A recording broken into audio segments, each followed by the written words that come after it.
ನಾನು Chetan the traveller. Welcome to North East India travel vlog. 21 ದಿನ, 6 ರಾಜ್ಯ, 9,000ಕ್ಕೂ ಹೆಚ್ಚು ಕಿಲೋಮೀಟರ್. ಒಂದು ಎಪಿಕ್ ಜರ್ನಿ ಅಲ್ವಾ? ನನ್ನ ಭಾರತ ದೇಶದ ಉದ್ದಗಲವನ್ನು ಎಕ್ಸ್ಪ್ಲೋರ್ ಮಾಡಿದೆ ಅನ್ನೋ ಖುಷಿ. ಪ್ರತಿ ಸಲ ಟ್ರಾವೆಲ್ ಮಾಡಿದಾಗಲೆಲ್ಲ ನಾನೆಷ್ಟು ಚಿಕ್ಕವನು ಅಂತ ಅನಿಸುತ್ತೆ. ಈ ಪ್ರಪಂಚ ಎಷ್ಟು ಆಳ ಇದೆ ಅಂತ ಫೀಲ್ ಆಗುತ್ತೆ. ಹೊಸ ಜನ, ಹೊಸ ಭಾಷೆ, ಹೊಸ ಕಲ್ಚರ್, ಹೊಸದಾದ ಹೆರಿಟೇಜ್, ಸಂಸ್ಕೃತಿ ನಮ್ಮನ್ನು ಕೈ ಬೀಸಿ ಕರೆಯುತ್ತೆ. ನನ್ನ ಪ್ರಕಾರ ನಾವು ತಲುಪೋ ಜಾಗಕ್ಕಿಂತ ಜರ್ನಿ ತುಂಬಾ ಮುಖ್ಯ.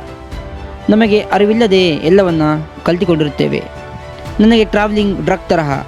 ಪ್ರತಿ ಸಲ ಟ್ರಾವೆಲ್ ಮಾಡಿದಾಗಲೆಲ್ಲ ಏನೋ ಒಂದು ರೀತಿಯ ಥ್ರಿಲ್, ಎಂಜಾಯ್ಮೆಂಟ್ ಮತ್ತು ಮಾತಿನಲ್ಲಿ ಹೇಳಲಾಗದಂಥ ಫೀಲಿಂಗ್ ಕಂಡ್ರೆ ಅದು.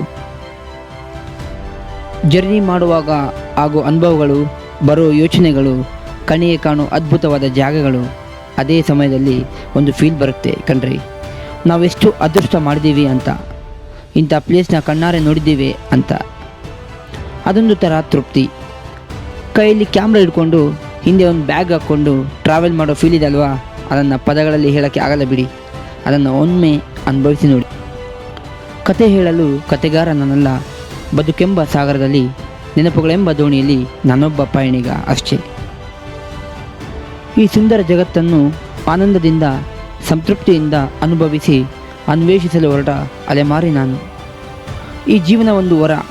ಈ ಜೀವನದಲ್ಲಿ ಕಷ್ಟ, ಸುಖ, ದುಃಖ, ಸಂತೋಷ, ಅಲೆದಾಟ, ಪರದಾಟ, ಅವಮಾನ, ಸನ್ಮಾನ, ಗೆಲುವು, ಸೋಲು ಇವೆಲ್ಲ ಸರ್ವೇ ಸಾಮಾನ್ಯ. ಈ ಸುಂದರವಾದ ಜೀವನವನ್ನು ಪಡೆದ ನಾವೆಷ್ಟು ಅದೃಷ್ಟವಂತರು ಅಲ್ವಾ? ನನ್ನ ಮೋಟೋ ಸಿಂಪಲ್ ಕಣ್ರಿ. ನಿಮಗೆ ಅನಿಸಿದ್ದನ್ನು ಮಾಡ್ತಾ ಹೋಗಿ, ಉಳಿದಿದ್ದೆಲ್ಲ ನಿಮ್ಮನ್ನು ಹಿಂಬಾಲಿಸ್ತಾ ಬರುತ್ತೆ. Indeed, life is a tremendous opportunity. Make use of it and enjoy it. Dream it, risk it, gain it, enjoy it. Eventually, I called as life, so acquire it. ಕೊನೆಗೆ ನನ್ನ ಇಷ್ಟವಾದ ಪದಗಳನ್ನು ನಿಮ್ಮ ಮುಂದೆ ಹೇಳ್ತಾ ಇದ್ದೀನಿ. ಎಲ್ಲರೂ ಸಾಯುವುದು ಇದ್ದೇ ಇದೆ ಒಂದು ದಿನ. ಸತ್ತಾಗ ಏನಾದರೂ ಬಿಟ್ಟು ಹೋಗು ನಿನ್ನತನ, ಇಲ್ಲವಾದರೆ ಆಗುವುದು ವ್ಯರ್ಥ ನಿನ್ನ ಜೀವನ. ಇಂತಿ ನಿಮ್ಮ ಚೇತನ್ ದಿ ಟ್ರಾವೆಲರ್.